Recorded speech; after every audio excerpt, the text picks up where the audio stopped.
Le diable n'a pas peur de celui qui parle beaucoup. Le diable a peur de celui qui sait qui il est. Plus tu montes, plus le blocage terrestre disparaît. C'est pourquoi une autre manière de combattre ce qu'on appelle les réclamations sataniques ou environnementales ou générationnelles, c'est au lieu de les combattre, continuer à les combattre, dites à Dieu, fais-moi monter. Parce que plus tu montes, plus ces choses seront rabaissées et il n'y aura plus d'efficacité. C'est pourquoi celui qui reste dans la présence de Dieu oublie certaines choses. Vous savez, dans la spiritualité, le diable n'a pas peur de celui qui parle beaucoup. Le diable a peur de celui qui sait qui il est. Et quand vous êtes conscient de votre identité, le diable sait que vous savez qui vous êtes. Alors il saura que vous savez qui il est. Et en sachant cela, vous aurez une autre attitude que ceux-là qui n'ont pas la connaissance de l'esprit. Je parlais de deux dimensions, l'ascension verticale et horizontale. Mais laissez-moi vous dire que dans la présence de Dieu, ce qui importe, c'est la connaissance. Et je vais aujourd'hui commencer comme l'un des points activateurs de l'ascension, la connaissance. Mais la connaissance a trois dimensions. Vous devez avoir la connaissance de qui est Dieu, la connaissance de qui vous êtes et la connaissance de pourquoi vous êtes sur la terre.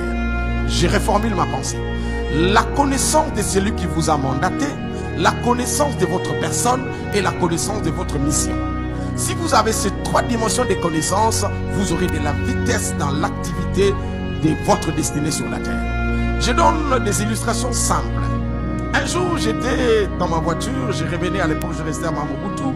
Je partais en ville, j'arrive à la hauteur de Kambadading, je rencontre un colonel avec ses galons.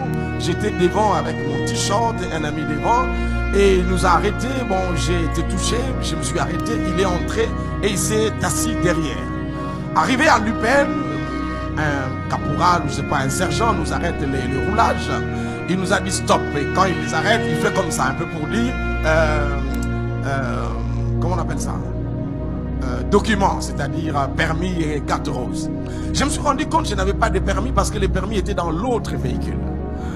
Pendant que je réfléchissais, je me suis rappelé que le car a 3 barres brisées, c'est-à-dire il est ce qu'on appelle brigadier en chef.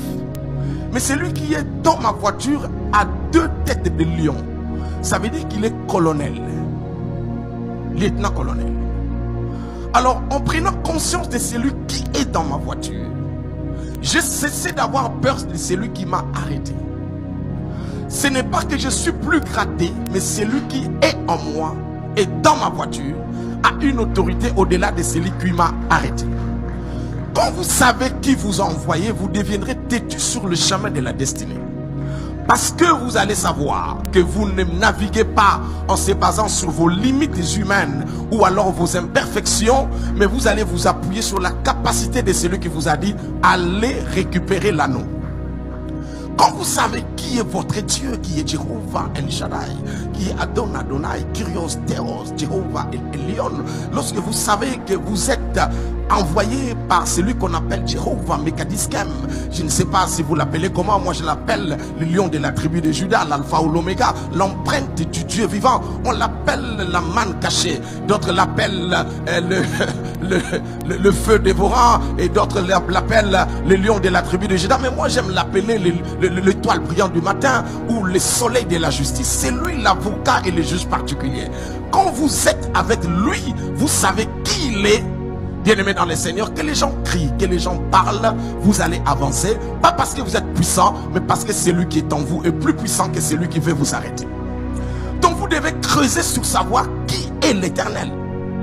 Je me souviens un jour, au régime passé, je devais aller voir quelqu'un au Palais de la Nation, et arrivé à la porte, je n'avais pas de garde, et puis après, personne ne me connaissait, et les militaires m'arrêtent. Il dit, monsieur, vous allez où?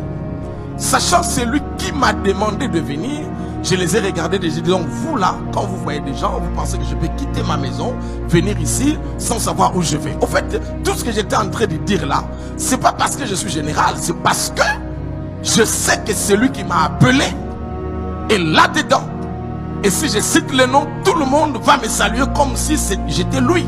Parce que dans l'alliance, il y a la fusion finalement la confusion et vous devenez une seule personne avec celui qui vit en vous. La Bible dit, disons, qu'est-ce que je parle, Galates 2:20, ce n'est plus moi qui vis, c'est Christ qui vit en moi. Christ. C'est pourquoi Pierre pouvait dire, je n'ai ni or ni argent, c'est que j'ai. Qu'est-ce que tu as, Pierre? Qu'est-ce que tu as que tu n'avais pas?